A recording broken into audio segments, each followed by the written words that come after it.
Passons maintenant aux technologies utilisées. Pour commencer, alors il y a Canva. Donc Léa s'est occupée de créer les templates et créer tout ce qui est comme vue pour l'application.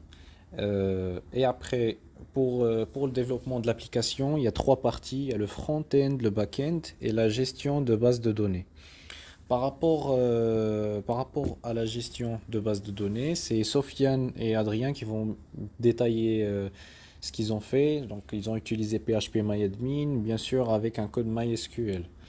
Pour notre partie, moi et Hassan, moi je me suis occupé de plutôt du framework React Native, donc pour faire les vues, tout ce qui est front-end. Et pour Hassan, il s'est occupé pour la connexion avec la base de données via Django. Donc il y a des modules qui permettent la connexion pour que ça soit plus concret. Maintenant, si on parle de l'application, on voit qu'il y a déjà deux vues. Alors, on a eu que 3 jours pour développer l'application, donc ce qui fait ce n'est pas suffisant pour mettre toute une application prête. Là, on voit qu'il y a deux pages.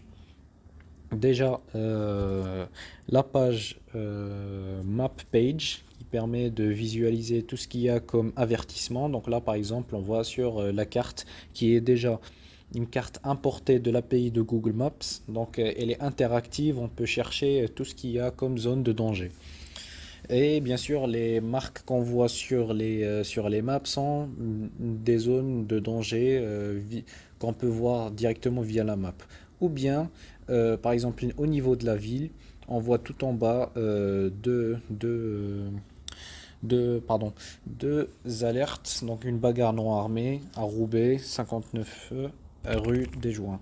Et une autre brigade non armée, Oisem, 11 avenue des Ulysses. C'est des exemples. Donc, qu'on a signalé, c'est des rues où on a remarqué par exemple une bagarre. Donc cela, c'est pour avertir l'utilisateur au cas où il se déplace dans la ville. Et le bouton au milieu, c'est pour signaler immédiatement au cas de danger. Et à droite, on voit la page de connexion, qui est d'ailleurs la première page qu'on peut voir. Et n'oublions pas, en bas, il y a les boutons pour naviguer via ces vues. Donc, il y a un login et mot de passe. Donc, les comptes doivent être créés. Donc, on n'a pas eu le temps pour ajouter la page d'inscription, mais on a mis des logins et des mots de passe en disposition. Comme ça, l'utilisateur il peut se connecter directement avec des logins et mots de passe qui sont prêts. Et en milieu, on voit les bases de données utilisées. Donc, on a utilisateur et zone qui sont relativement reliés via ID. Donc, ID clé étrangère niveau zone. Et je laisse cette partie plutôt à Sofiane pour qu'il l'explique. Donc là, maintenant, on va expliquer la structure du code. En fait, on a pour app.js, c'est la page de connexion. J'ai pas eu le temps pour la renommer, donc là c'est la page de connexion. On a mis tout ce qui est comme style, ou bien bah, vue, navigation de page, la fonction de login, bien sûr qui concorde avec la partie de Django. Alors que là, par rapport à ma page, euh, on a mis des exemples donc de longitude et de latitude, des zones qui sont déjà dangereuses, juste comme exemple. Par exemple, là, on a mis deux zones.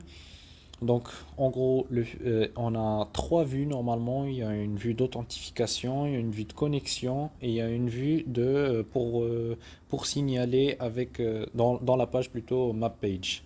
Et je laisse ma partie maintenant à Sofiane pour les bases de données. Au niveau du serveur de la base de données, nous sommes partis sur un serveur Linux Ubuntu version 18.04. Dans ce serveur, on a installé LAMP, qui est un acronyme pour désigner les logiciels Linux, Apache, MySQL et PHP, donc permettant de développer l'application web. Pour ce qui est de MySQL, elle a permis de créer la base de données permettant la sauvegarde des données des utilisateurs de l'application URSAFE. Dans le cas PHP elle a permis de gérer justement cette base de données grâce à une interface graphique accessible via le réseau local.